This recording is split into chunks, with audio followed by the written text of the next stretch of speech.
It's time for On the Banks of Plum Creek. And we're up to chapter 28, which is called The Letter. Oh, hopefully this is from Pa.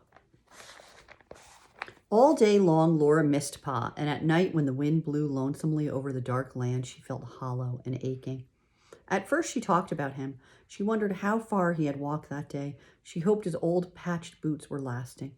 She wondered where he was camping that night. Later, she did not speak about him to Ma. Ma was thinking about him all the time, and she did not like to talk about it. She did not even like to count the days until Saturday. The time will go faster, she said, if we think of other things. All day Saturday, they hoped that Mr. Nelson was finding a letter from Pa at the post office in town. Laura and Jack went far along the prairie road to wait for Mr. Nelson's wagon. The grasshoppers had eaten everything, and now they were going away, not in one big cloud as they had come, but in little short flying clouds. Still, millions of grasshoppers were left. There was no letter from Pa. Never mind, Ma said. One will come. Once when Laura was slowly coming up the knoll without a letter, she thought, suppose no letter ever comes. She tried not to think that again, but she did. One day she looked at Mary and knew that Mary was thinking it too. That night Laura could not bear it any longer. She asked Ma, Pa will come home, won't he? Of course Pa will come home, Ma exclaimed. Then Laura and Mary knew that Ma too was afraid that something had happened to Pa. Perhaps his boots had fallen to pieces and he was limping barefooted. Perhaps cattle had hurt him. Perhaps a train had hit him.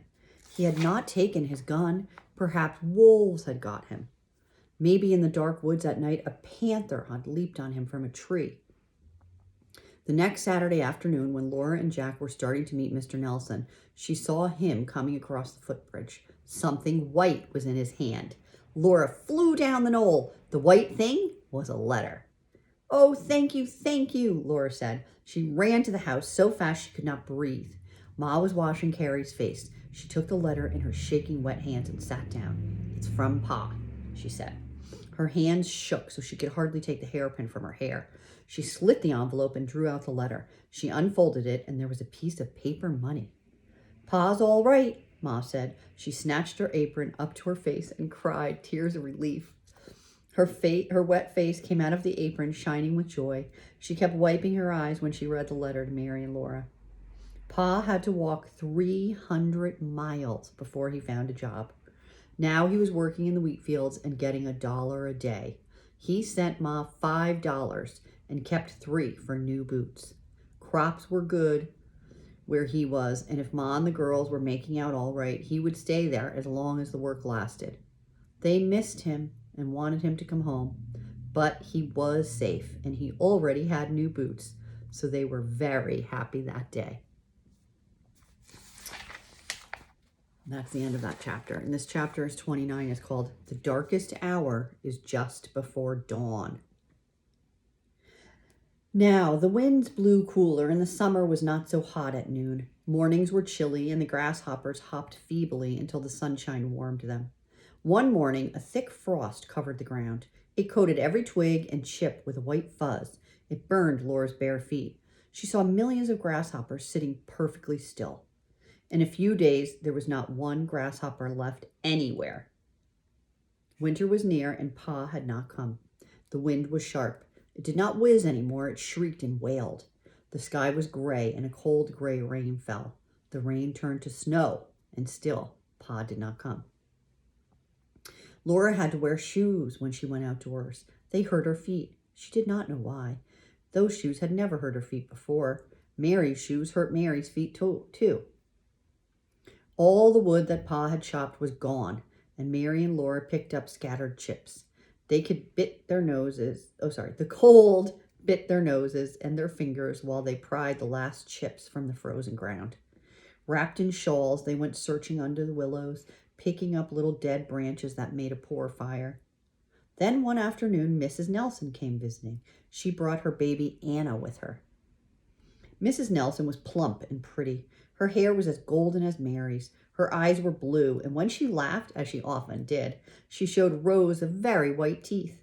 Laura liked Mrs. Nelson, but she was not glad to see Anna. Anna was a little girl larger than Carrie. But she could not understand a word that Laura or Mary said, and they could not understand her. She talked Norwegian. It was no fun to play with her, and in the summertime, Mary and Laura ran down to the creek when Mrs. Nelson and Anna came. But now it was cold. They must stay in the warm house and play with Anna. Ma said so. Now, girls, Ma said, go get your dolls and play nicely with Anna. Laura brought the box of paper dolls that Ma had cut out of wrapping paper, and they sat down to play on the floor by the open oven door. Anna laughed when she saw the paper dolls. She grabbed into the box, took out a paper lady, and tore her in two. Laura and Mary were horrified. Carrie stared with round eyes. Ma and Mrs. Nelson went on talking and did not see Anna waving the halves of the paper lady and laughing. Laura put the cover on the paper doll box, but in a little while, Anna was tired of the torn paper lady and wanted another. Laura did not know what to do, and neither did Mary. If Anna did not get what she wanted, she bawled. She was little, and she was company, and they must not make her cry. But if she got the paper doll, she would tear them all up. Then Mary whispered, get Charlotte. She can't hurt Charlotte. Laura scurried up the ladder while Mary kept Anna quiet. Darling Charlotte lay in her box under the eaves, smiling with her red yarn mouth and her shoe-button eyes.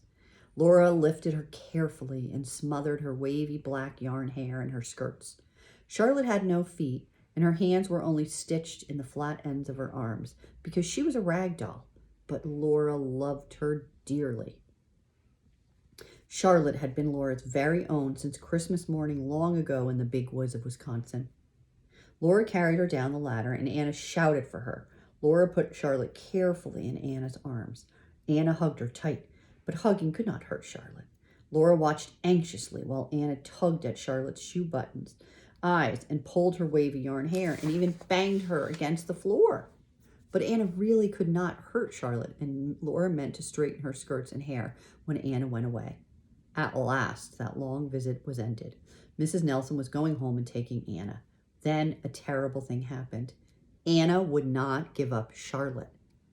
Perhaps she thought Charlotte was hers. Maybe she told her mother that Laura had given her Charlotte. Mrs. Nelson smiled. Laura tried to take Charlotte, and Anna howled. I want my doll, Laura said. But Anna hung on to Charlotte and kicked and bawled. For shame, Laura, Ma said. Anna's little and she's company. You're too big to play with dolls anyway. Let Anna have her. Laura had to mind Ma.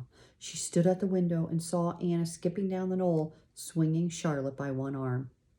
For shame, Laura, Ma said again. A great big girl like you sulking about a rag doll. Stop it this minute. You don't want that doll. You hardly even play with it. You must not be so selfish. Laura quietly climbed the ladder and sat down on her box by the window.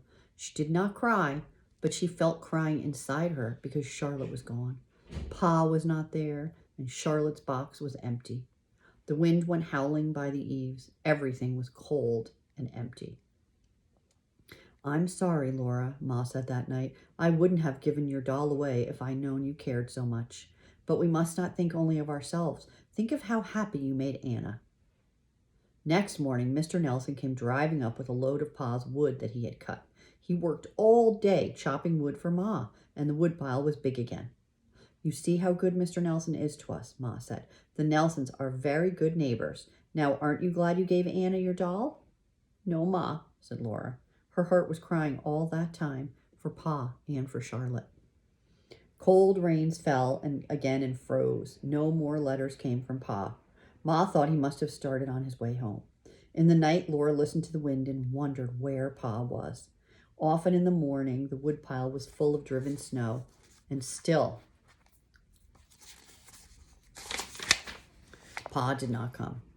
Every Saturday afternoon, Laura put on her stockings and shoes and wrapped herself in Ma's big shawl and went to Nelson's. She knocked and asked if Mr. Nelson had gotten a letter for Ma. She would not go in. She did not want to see Charlotte there. Mrs. Nelson said no letter had come, and Lauren thanked her and went home. One stormy day, she caught sight of something in the Nelsons' barnyard. She stood still and looked. It was Charlotte, drowned and frozen in a puddle. Anna had thrown Charlotte away. Laura could hardly go on to the door. She could hardly speak to Mrs. Nelson. Mrs. Nelson said the weather was so bad that Mr. Nelson had not gone to town, but he would surely go next week. Laura said, "Thank you, ma'am," and turned away. Sleety rain was beating down on Charlotte. Anna had scalped her. Charlotte's beautiful wavy hair was ripped loose, and her smiling yarn mouth was torn and bleeding red on her cheek. One shoe button eye was gone, but she was still Charlotte. Laura snatched her up and hid her in her shawl. She ran panting against the angry wind and the sleet all the way home. Mom sat up, frightened when she saw Laura. "What is it? What is it? Tell me," Ma asked. "Mr. Nelson didn't go to town," Laura answered. "But Ma, oh Ma, look!" "What on earth?" said Ma.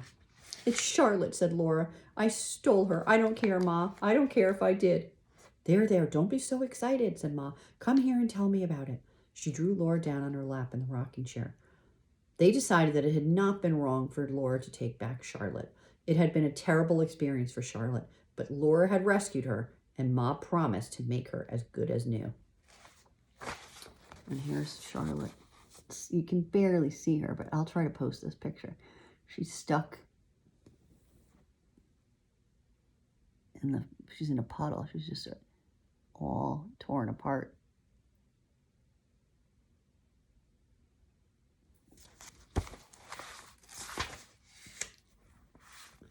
Ma ripped off the torn hair and the bits of mouth and the remaining eye on her face. They thawed Charlotte and wrung her out. Ma washed her thoroughly clean and starched and ironed her, while Laura chose from the scrap bag a new pale pink face for her and new button eyes. That night when Laura went to bed, she laid Charlotte in her box. Charlotte was clean and crisp. Her red mouth smiled, her eyes shone black, and she had golden brown yarn hair braided in 2 wee braids and tied with blue yarn bows. Laura went to sleep, cuddled against Mary under their patchwork comforters. The wind was howling and the sleety rain was beating on the roof. It was so cold that Laura and Mary pulled the comforters over their heads. A terrific crash woke them up. They were scared in the dark under their comforters. Then they heard a voice downstairs say, "I declare, I dropped that armload of wood, didn't I?" Ma was laughing. "You did that on purpose, Charles, to wake up the girls." Laura flew screaming out of bed and screaming down the ladder. She jumped into Pa's arms, and so did Mary. Then what a racket of talking, laughing, and jumping up and down. Pa's eyes twinkled. His hair stood straight up. He was wearing new whole boots. He had walked 200 miles from eastern Minnesota. He had walked from town in the night, in the storm, and now he was home. "For shame, you girls in your nightgown," said Ma. "Go get yourself dressed. Breakfast is almost ready." They dressed faster than ever before. They tumbled down the ladder and hugged Pa and washed their hands and faces and hugged Pa again and smoothed their hair and hugged him again. Jack waggled in circles and Carrie pounded the table with her spoon and sang, "Pa's come home, Pa's come home, Pa's come home." At last they were all at the table. Pa said he had been too busy toward the last bit to write. He said, "They kept us humping on that thresher from before dawn until after dark, and when I could start home, I didn't stop to write. I didn't bring any presents either, but I got money to buy them." "The best present you could ever bring us, Charles, was coming home," Ma told him. After breakfast, Pa went to see the stock. They all went with him, and Jack stayed close at his heels. Pa was pleased that Sam and David and Spot looked so well. He said he couldn't have taken better care of everything himself. Ma told him that Mary and Laura had been a great help to her. "Gosh," Pa said, "it's good to be home." Then he asked, "What's the matter with your feet, Laura?" She had forgotten her feet. She could walk without limping when she remembered to. She said, "My shoes hurt, Pa." In the house, Pa sat down and took Carrie in his knee. Then he reached down and felt on Laura's shoes. "Ouch, my toes are tight," Laura exclaimed. "I should say they are," said Pa. "Your feet have grown since last winter. How are yours, Mary?" Mary said her toes were tight too. "Take off your shoes, Mary," said Pa, "and Laura, you put them on." Mary's shoes did not pinch Laura's feet. They were good shoes, without one rip or hole in them. They will look almost new when I have greased them well," said Pa. "Mary must have a new pair of shoes. Laura can wear Mary's, and Laura's shoes can wait for Carrie to grow into them. It won't take her long. Now, what else is lacking, Caroline? Think of what we need, and we'll go get what we can of it. just as soon as I can hitch up. We're all going to town. And the next chapter is called Going to Town, chapter 30. How they hurried and scurried then. They dressed in their winter best, bundled up in their coats and shawls, and climbed up into the wagon. The sun shone bright, and the frosty air nipped their nose. Sleet sparkled on the frost-hard ground. Pa was up on the wagon seat with Ma and Carrie snug beside him. Laura and Mary wrapped their shawls around each other and snuggled together on their blanket in the bottom of the wagon. Jack sat on the doorstep and watched them go. He knew they would come back soon. Even Sam and David seemed to know that everything was all right now that Pa was home again. They trotted gaily till Paula said, "Whoa!" Then he hitched them to the hitching post in front of Mr. Fitch's store. First, Pa paid Mr. Fitch part of the money he owed Mr. Fitch for the boards that built the new house. Then he paid for the flour and the sugar that Mr. Nelson had brought to Ma and Pa while he was gone. Next, Pa counted the money that was left, and he and Ma bought Mary a pair of shoes. The shoes were so new and shiny on Mary's feet that Laura felt it was not fair that Mary was the oldest. Mary's old shoes would always fit Laura, and Laura would never have new shoes. Then Ma said, "Now a dress for Laura." Laura hurried to Ma at the counter. Mr. Fitch was taking down bolts of beautiful woolen cloth.